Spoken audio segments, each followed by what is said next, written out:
Save किया था ना? मैं सिर्फ इसलिए गया था क्योंकि उसने मुझे कॉल किया, that's it. But listen तो. Save it for someone else. जिंदगी में सेव करना जरूरी है, मगर जब बात पैसों की हो सिर्फ सेविंग से काम नहीं चलेगा। इक्विटी म्यूचुअल फंड्स में इन्वेस्ट कीजिए और अपने सेविंग्स को आगे बढ़ने का मौका दीजिए। Mutual fund investments are subject to market risks. Read all scheme related documents carefully.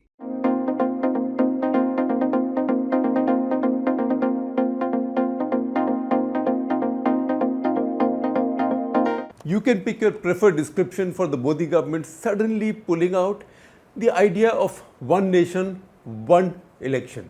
A pre-election grand distraction or a trial balloon, you can choose your description. The important thing is to understand where the idea is coming from. Also, for brevity going ahead, let's call this idea ONOE, one nation, one election. True to their by now familiar method of the grand spectacle, this is topped by the idea of a special 5-day parliament session. It guarantees 5 days of live TV coverage and prime time so-called debates, all generally weighted in favor of the idea. After all, we know where the ideas come from. You can also then be sure that all heavyweight anchors, with the exception of one or maybe 1.25, will give it their full-throated support. Some might bring to this the passion usually reserved for Pakistan, China, or lately George Soros. Theatre, however grand, will not change the fact that no ONOE is possible unless 2/3 of the members of both houses of parliament endorse it. The BJP hasn't got it yet. And also that all the states affected by this also endorse it. BJP hasn't got that.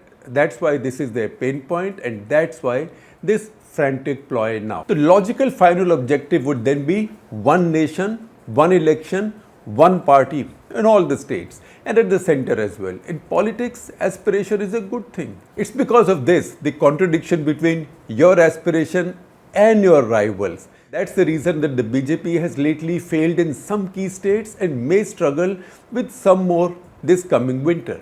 Particularly jarring from them is the fact that they often get beaten in the same states that they sweep in Lok Sabha elections. Karnataka and Himachal Pradesh are only the latest examples, but if you go back, they swept MP and Rajasthan in the 2019 election, but lost those elections in the assembly elections in 2018. ONOE, or one nation, one election, is seen by the BJP as a Brahmastra. If your weakness is having only one leader to get you the votes across states, where most of your state leaders are nobodies, why not turn it into a strength? What if every vote was sought for Modi or at the center and in the states? Each election will then be Modi versus who? And that is where BJP thinks the opposition will struggle. To understand the politics behind the concern that's pushing the BJP, we just have to see the rapid bleaching of the saffron from the state-wise political map of India. In 14 states now, constituents of India or other parties not aligned with BJP are in power. BJP doesn't like it. However you describe India, a union of states, as Rahul Gandhi did and was made fun of by the BJP, or a unified federal nation, it would be very challenging to exercise the kind of power the Modi government has got used to if by the end of 2024 there are 18 states, if not more, that they don't rule, never mind your majority in the Lok Sabha. That's why in the run-up to the ONOE move, three things had underlined the intensification of the build-up to the 2024 general election campaign. What are these three? One, the call for the Amrit Kal parliament session.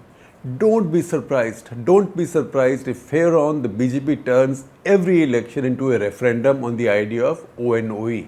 Do you really want so many elections? Don't you know these elections cost so much money and so on? Two, the Mumbai conclave of the India partners searching for that cohesion such alliances have invariably lacked in Indian politics. And three, the Modi government's sweeping cooking gas subsidy. Petrol and diesel, by the way, petrol and diesel price cuts may also be on the way. This urgency is sparked by the results of the last clutch of state elections, which saw the BJP lose both Karnataka and Himachal Pradesh. From what we have learnt of the method of this BJP over the past decade, in fact, we count from 2013 when Narendra Modi was named Prime Ministerial candidate. This BJP will take 7 takeaways from this result. These are: number 1, the BJP lost the election decisively in each state, though closer fought in Himachal than in Karnataka, than in the other, which is Karnataka. This means that an Operation Kamal type of turnaround is unlikely in the near term, because none of these governments is so unstable that they can be split. Second, they were beaten by the Congress, a rival that they simply do not want to lose to. From 2019 onwards, they've had a strike rate upwards of 92% against the Congress party. But this never made them complacent. Now that party has some tailwind. That party means the Congress. The Congress has some tailwind and the BJP doesn't like it. 3, in both states, the Congress won by itself without alliance partners. That improves the Congress party's bargaining power and stature among the opposition cluster. Number 4, the claim of wider opposition unity is yet to be fully convincing. In fact, it will take a lot of convincing, but in the forthcoming state elections, the challenger will be the Congress. Rajasthan, Madhya Pradesh, Chhattisgarh, it's the Congress, with the belief that it can beat the BJP. Congress will have the belief that it can beat the BJP, especially when Narendra Modi is not on the ticket. Next point, the fact that the BJP lacks a winning leadership in these states will be seen as a growing failure of the party.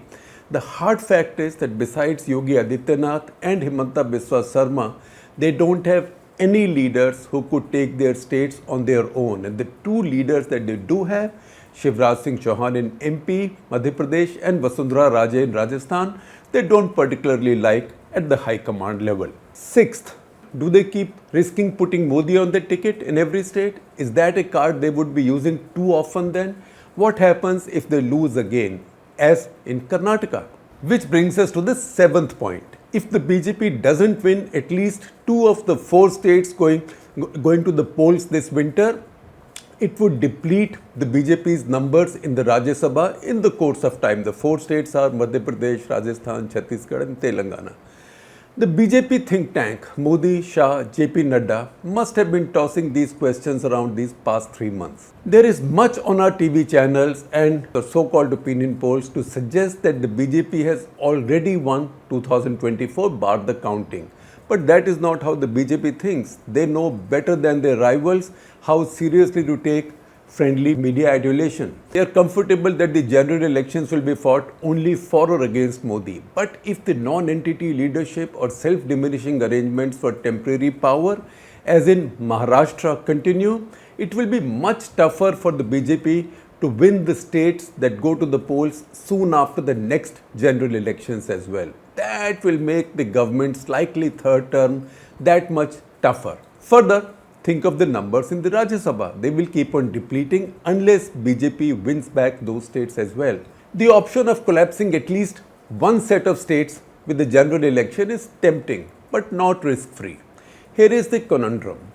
If you believe that voters today make a clear distinction between state and central elections held simultaneously, as we learnt in Odisha in 2019, why would they not act similarly if you were to hold simultaneous elections now, which means the state leaders may not get the Modi rub-off. And if the voters are still not so clinically evolved, why would they not allow a negative view of their BJP state government or state leaders to influence their vote in the Lok Sabha elections as well? Is the risk of Modi paying for the anger against the BJP chief ministers worth taking? Incumbent chief ministers, is that risk worth taking? To sum up, general election campaign, less than 6 months away, the BJP has more to think about than it had on the eve of the 2019 election. It's the states that will now be robbing BJP strategists of their sleep at this point, not the Lok Sabha. At this point, ONOE is a distant prospect. For now, the BJP must endure the constitution's checks and balances, the state's powers, the centre's limitations and limitations of a majority at the centre, and elections to a third of Rajya Sabha seats every 2 years to reflect the ever-changing realities of the state assemblies. You can then see why the talk of India needing a new constitution has begun already in the establishment intellectual circles.